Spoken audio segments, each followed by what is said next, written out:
तो दोस्तों आज हम फिर से आपके लिए लेकर आए हैं देश दुनिया की सभी ताजा बड़ी खबरें। फटाफट एक एक कर विस्तार से आज आपको बताएंगे, तो वीडियो को अंत तक जरूर देखें। दोस्तों वीडियो बनाने में हमें काफी मेहनत लगी है, तो वीडियो को दिल से लाइक कर दें। दोस्तों पहली खबर में आपको बता दें कि हज यात्री अब मक्का से नहीं ला सकेंगे पवित्र जल आबे जमजम। सऊदी अरब की सरकार ने लगाई रोक, हज यात्रियों को सऊदी से बड़ा झटका।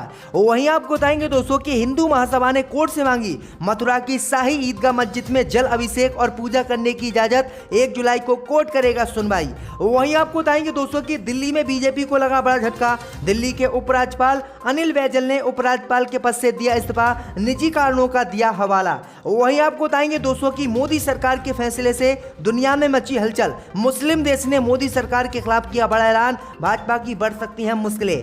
वहीं आपको बताएंगे दोस्तों कि गुजरात में शिवलिंग पर आपत्तिजनक कमेंट को लेकर एआईएमआईएम के प्रवक्ता दानिश कुरैशी को गुजरात पुलिस ने किया गिरफ्तार। वहीं आपको बताएंगे दोस्तों कि भूमाफिया और आदतन अपराधी हैं आजम खान, सुप्रीम कोर्ट में जमानत के विरोध में बोली योगी सरकार। वहीं आपको बताएंगे दोस्तों कि राकेश टिकैत का बीजेपी पर हमला, बोले गलत बीजेपी की नीतियों के कारण 36 बिरादरियों के लोग के ऊपर है कर्ज। वहीं दोस्तों सभी खबरों को आपको एक एक कर बताने वाले हैं। वीडियो को लाइक कर चैनल को सब्सक्राइब कर दें और हमें कमेंट में बताएं कि आपके जिले किस राज्य से हमारी खबरों को देख रहे हैं। इसी बीच पर तो दोस्तों अगली खबर की ओर, तो हज यात्री अब मक्का से नहीं ला सकेंगे पवित्र जल आबे जमजम। सऊदी अरब सरकार ने किया बैन। दोस्तों आपको बता दें कि हज यात्रियों के लागेज में अब मक्का से पवित्र जल आबे जमजम लाने पर रोक सऊदी अरब की सरकार ने लगा दी है। सऊदी अरब सरकार ने इस बारे में बुधवार को नोटिफिकेशन भी जारी किया है। नोटिफिकेशन में ये नहीं बताया गया है कि इस पवित्र जल को लाने पर रोक क्यों लगाई गई है। नोटिफिकेशन के अनुसार एयरलाइंस कंपनियों से सऊदी अरब की सरकार ने कहा है कि वो आबे जमजम पर बैन के फैसले का सख्ती से हज यात्रियों को पालन कराएं और ऐसा नहीं होने पर उनके खिलाफ एक्शन लिया जाएगा। इस्लाम धर्म में आबे जमजम का खास महत्व है। आबे जमजम का चश्मा यानी कुआं अल्लाह की कुदरत माना जाता है। मक्का की पवित्र मस्जिद अल हरम से करीब 66 फीट दूरी पर एक कुआं है, इसे ही जमजम कहा जाता है। दरअसल आपको बता दें कि जो भी व्यक्ति दुनिया भर के देशों से हज जाते हैं और हज करने के बाद वह इस पवित्र जल को अपने वतन वापस लेकर आते हैं और इस जल को अपने रिश्तेदार सहित अन्य लोगों में बांट देते हैं। यह अल्लाह का एक तोहफा माना जाता है, लेकिन अब सऊदी अरब की सरकार ने इसे लाने पर रोक लगा दी है। तो ये बड़ी अपडेट आई दोस्तों कि सऊदी अरब के प्रिंस मोहम्मद बिन सलमान लगातार मुस्लिम विरोधी काम सऊदी में कर रहे हैं। आपकी क्या राय है, इस पर बैन लगना चाहिए या नहीं, हमें कमेंट करके जरूर बताएं। इसी बीच पर तो दोस्तों अगली खबर की ओर, तो ज्ञानव्यापी मस्जिद विवाद के बीच हिंदू महासभा ने कोर्ट से मांगी मथुरा की शाही ईदगाह मस्जिद में जल अभिषेक की इजाजत। जी दोस्तों आपको बता दें कि वाराणसी के ज्ञानव्यापी मस्जिद परिसर को लेकर चल रहे घमासान के बीच मथुरा के श्री कृष्ण जन्मभूमि व शाही ईदगाह मस्जिद का मामला भी तूल पकड़ता जा रहा है। अखिल भारतीय हिंदू महासभा के राष्ट्रीय कोषाध्यक्ष दिनेश कौशिक ने शाही ईदगाह में लड्डू गोपाल के जल अभिषेक की इजाजत को लेकर सिविल जज सीनियर डिवीजन की अदालत में प्रार्थना पत्र दाखिल किया है। कोर्ट ने कौशिक की याचिका स्वीकार कर ली है और इस मामले में 1 जुलाई को सुनवाई भी होगी। हिंदू महासभा की याचिका अब तक ऐसी पहली याचिका है जिसमें शाही ईदगाह मस्जिद में जल अभिषेक की मांग की गई है। इससे पहले भी एक बार शाही ईदगाह मस्जिद में जल अभिषेक की मांग हिंदू संगठनों ने की थी और जल अभिषेक करने का ऐलान भी किया था, लेकिन उसके बाद पुलिस फोर्स को तैनात कर दिया गया था और जल अभिषेक मस्जिद में नहीं करने दिया था। तो ये बड़ी अपडेट आई दोस्तों कि धीरे धीरे देश की मस्जिदों को मंदिर बनाने की साजिश भाजपा और हिंदू संगठन रच रहे हैं। इसी बीच पर तो दोस्तों अगली खबर की ओर, तो दिल्ली में बीजेपी को लगा बड़ा झटका। दिल्ली के उपराज्यपाल अनिल बैजल ने दिया इस्तीफा, निजी कारणों का दिया हवाला। दोस्तों आपको बता दें कि दिल्ली में बीजेपी को आज बड़ा झटका लगा है। दिल्ली के उपराज्यपाल अनिल बैजल ने अपने पद से आज इस्तीफा दे दिया है। उनके इस्तीफे के कारण निजी बताए जा रहे हैं। दरअसल आपको बता दें कि बुधवार को उन्होंने अपने पद से इस्तीफा दिया। इससे पहले दिल्ली के एलजी नजीब जंग थे। फिलहाल अगला एलजी दिल्ली का कौन होगा, इस पर अभी निर्णय नहीं हुआ है। दिल्ली के उपराज्यपाल अनिल बैजल ने राष्ट्रपति को अपना इस्तीफा सौंप दिया है।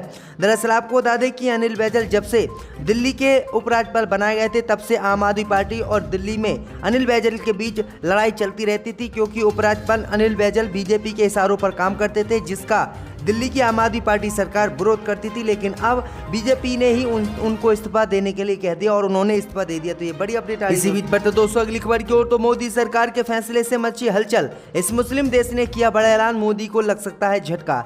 दोस्तों आपको बता दें कि भारत सरकार ने गेहूं की कीमतों को नियंत्रित करने के लिए इसके निर्यात पर रोक लगा दी। इस बीच मिस्र के सप्लायर मिनिस्टर अली मौसली ने कहा कि उनकी सरकार भारत से 5 टन गेहूं खरीदेगी। दुनिया में गेहूं के सबसे बड़े आयातकों में से एक। मिस्र को यूक्रेन पर रूस के हमले के बाद से गेहूं नहीं मिल पा रहा है। रूस और यूक्रेन दोनों ही गेहूं के सबसे बड़े निर्यातक देश हैं। रूस के हमले की वजह से ही सस्ते ब्लैक सी ग्रेन की बिक्री नहीं हो पा रही है और मिस्र इसके निर्यात का विकल्प खोज रहा है। तो ये बड़ी अपडेट आई दोस्तों कि अब भारत से 5 लाख टन गेहूं खरीदने के लिए जो है मिस्र, जो मुस्लिम देश है, उसने ऐलान किया है, जिसके बाद मोदी सरकार की मुश्किलें एकदम कम होती दिख रही हैं। इसी बीच पर तो दोस्तों अगली खबर की ओर, तो शिवलिंग पर आपत्तिजनक कमेंट को लेकर एआईएमएम प्रवक्ता दानिश कुरैशी हुए गिरफ्तार। जय दोस्तों, आपको बता दें कि एआईएमएम के प्रवक्ता दानिश कुरैशी को शिवलिंग पर आपत्तिजनक टिप्पणी को लेकर गुजरात से गिरफ्तार किया गया है। जानकारी के अनुसार दानिश कुरैशी ने सोशल मीडिया पर शिवलिंग को लेकर एक आपत्तिजनक पोस्ट डाली थी, जिसके बाद विश्व हिंदू परिषद की ओर से उनके खिलाफ शिकायत दर्ज कराई गई थी। विश्व हिंदू परिषद की शिकायत के बाद अहमदाबाद क्राइम ब्रांच हरकत में आई और दानिश कुरैशी को गिरफ्तार किया। कुरैशी पर आईटी एक्ट और आईपीसी की धारा 153 295 के तहत मामला दर्ज कर लिया गया है। दानिश को पुलिस ने उनके घर से गिरफ्तार किया है। तो ये बड़ी अपडेट आ रही दोस्तों। इसी बीच पर तो दोस्तों अगली खबर की ओर, तो भूमाफिया और आदतन अपराधी हैं आजम खान, सुप्रीम कोर्ट में बेल के विरोध में बोली योगी सरकार। यह दोस्तों आपको बता दें कि उत्तर प्रदेश सरकार ने सपा के सीनियर नेता आजम खान को भूमाफिया बताते हुए सुप्रीम कोर्ट में जमानत का विरोध किया है। यही नहीं, यूपी सरकार ने कहा है कि आजम खान आदतन अपराधी हैं। यूपी सरकार की ओर से अदालत में पेश additional solicitor general SV. Raju ने कहा कि आजम खान पहले ही भूमि कब्जा के मामले में जांच अधिकारियों को धमकी दे चुके हैं। जस्टिस एल नागेश्वर राव की अध्यक्षता वाली बेंच के समक्ष उन्होंने कहा कि आजम खान भूमाफिया हैं। उनके खिलाफ लोगों ने निजी तौर पर शिकायतें दर्ज कराई हैं और वह आदतन अपराधी हैं। हर चीज़ में उन्होंने धोखाधड़ी की है, जिसके बाद आजम खान की जमानत पर सुप्रीम कोर्ट ने फैसला सुरक्षित रख दिया है। उम्मीद ये भी जताई जा रही कि आने वाले समय में आजम खान को जमानत कोर्ट दे सकता है। इसी बीच पर तो दोस्तों अगली खबर की ओर, तो भाजपा नहीं, इस बार ओवैसी के निशाने पर आई कांग्रेस पार्टी। हार्दिक पटेल की आड़ में ओवैसी ने कसा तंज। जय दोस्तों आपको बता दें कि एआईएमएम के प्रमुख असदुद्दीन ओवैसी ने इस बार कांग्रेस पर निशाना साधा है। असदुद्दीन ओवैसी ने कहा कि पार्टी दिल्ली में नजर नहीं आती है। साथ ही उन्होंने दल बदल को लेकर भी पार्टी नेतृत्व पर तंज कसा। ओवैसी ने ज्ञानव्यापी मस्जिद मामले में कहा कि भारतीय जनता पार्टी देश को दशकों पीछे ले जाना चाहती है।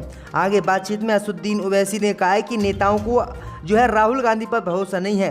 उन्होंने कहा कि कांग्रेस महाराष्ट्र पर 15 साल शासन किया, लेकिन अब तीसरे नंबर की पार्टी महाराष्ट्र में बन गई है, जबकि दिल्ली में ये कहीं नजर नहीं आती है। उनके लोग उन्हें छोड़कर जा रहे हैं। उनके गुजरात के कार्यकारी अध्यक्ष हार्दिक पटेल ने अनौपचारिक रूप से अध्यक्ष पर भरोसा न जताते हुए पार्टी को छोड़ दिया। असदुद्दीन ओवैसी ने कहा है कि आने वाले समय में कांग्रेस पार्टी बिल्कुल खत्म हो जाएगी, क्योंकि मुस्लिम वोट ही जो है कांग्रेस पार्टी को देते हैं। इसी बीच पर तो दोस्तों अगली खबर की ओर, तो ममता बनर्जी का बीजेपी पर निशाना। ममता बोली, जब लोग महंगाई का विरोध करते हैं तो बीजेपी हिंदू मुस्लिम तनाव फैला देती है। यह दोस्तों आपको बता दें कि पश्चिम बंगाल की मुख्यमंत्री ममता बनर्जी ने पेट्रोल, डीजल और रसोई गैस की कीमतों में वृद्धि को लेकर केंद्र की मोदी सरकार पर निशाना साधा है। उन्होंने आरोप लगाया है कि वह बढ़ती कीमतों से लोगों का ध्यान हटाने के लिए सांप्रदायिक तनाव भड़का रही है। पश्चिम बंगाल की मुख्यमंत्री ने केंद्र सरकार पर वस्तुओं के दाम बढ़ाकर आम आदमी को लूटने का आरोप लगाया है। उन्होंने आरोप लगाया है कि केंद्र की मौजूदा सरकार गैस और अन्य वस्तुओं की कीमतें बढ़ाकर कट मनी कमा रही है। मोइनुद्दीनपुरा कॉलेज मैदान में एक पार्टी कार्यक्रम में संबोधित करते हुए ये मोदी सरकार पर हमला बोला है। ममता बनर्जी ने कहा है कि जब भी महंगाई बढ़ती है, गैस पेट्रोल के दाम बढ़ते हैं, तो बीजेपी हिंदू मुस्लिम तनाव फैला देती है, मंदिर मस्जिद के मामले ले आती है, जिससे लोगों का ध्यान भटक जाता है। इसी बीच पर तो दोस्तों अगली खबर की ओर, तो राकेश टिकैत का बीजेपी सरकार पर बार, बोले गलत नीतियों के कारण 36 बिरादरी के लोग हैं कर्जदार। जय दोस्तों आपको बता दें कि भारतीय किसान यूनियन के प्रवक्ता राकेश टिकैत ने सरकार की वादा खिलाफी के चलते फिर से एक बड़ा आंदोलन करने की बात कही है। टिकैत ने कहा कि केंद्र की भाजपा सरकार की गलत नीतियों के कारण आज पूरे देश में 36 बिरादरी के लोग कर्जदार हैं, लेकिन सरकार विकास का राह अलाप रही है। राकेश टिकैत नीलोखेड़ी के गांव सैकड़ा में आयोजित किसानों के राष्ट्रीय अधिवेशन में कई राज्यों के किसानों को संबोधित कर रहे थे। इसी दौरान उन्होंने कहा कि मोदी सरकार ने हमसे बहुत वादे किए थे, लेकिन सारे वादे उन्होंने नहीं निभाए हैं। अगर मोदी सरकार ने ऐसे ही आगे काम किए तो हम इसके खिलाफ जो है ऐलान करेंगे और आंदोलन इसी बीच पर तो दोस्तों अगली खबर की ओर, तो राहुल गांधी ने संकटग्रस्त श्रीलंका से की भारत की तुलना, शेयर किया दोनों देशों का ग्राफ। जय दोस्तों आपको बता दें कि पड़ोसी देश श्रीलंका इन दोनों आर्थिक संकट की मार झेल रहा है। अपनी आज़ादी के बाद से अब तक के सबसे बुरे दौर से गुजर रहा श्रीलंका आर्थिक मोर्चे पर पूरी तरह से फेल हो गया है। देश की जनता खाने पीने के साथ ईंधन और मेडिकल संकट का सामना कर रही है। इस बीच श्रीलंका की आर्थिक स्थिति को लेकर कांग्रेस के पूर्व अध्यक्ष राहुल गांधी ने मोदी सरकार पर निशाना साधते हुए दोनों देशों की तुलना करते हुए एक ग्राफ ट्वीट किया है। कांग्रेस नेता राहुल गांधी ने अर्थव्यवस्था की स्थिति की आलोचना करते हुए ट्वीट में भारत की तुलना संकटग्रस्त श्रीलंका से की है, जिसमें बेरोजगारी, ईंधन की कम कीमतों और सांप्रदायिक हिंसा के मामले में दोनों देशों के ग्राफ कुछ एक जैसे दिखाई दे रहे हैं। राहुल गांधी ने भारत और श्रीलंका के लिए तीन ग्राफिक्स का एक सेट तैयार करते हुए पोस्ट किया है, जिसमें लिखा है कि लोग का ध्यान भटकाने से तथ्य नहीं बदलेंगे, भारत काफी हद तक श्रीलंका जैसा दिखता है। यानी सांप्रदायिक हिंसा, हिंदू मुसलमान की जो हिंसा है वो भी इतनी ही यहाँ पर हो रही है और ऐसे ही पेट्रोल डीजल के दाम वहाँ पर बढ़े थे और ऐसे ही यहाँ पर बढ़े, जिसके बाद श्रीलंका भारत बन सकता है।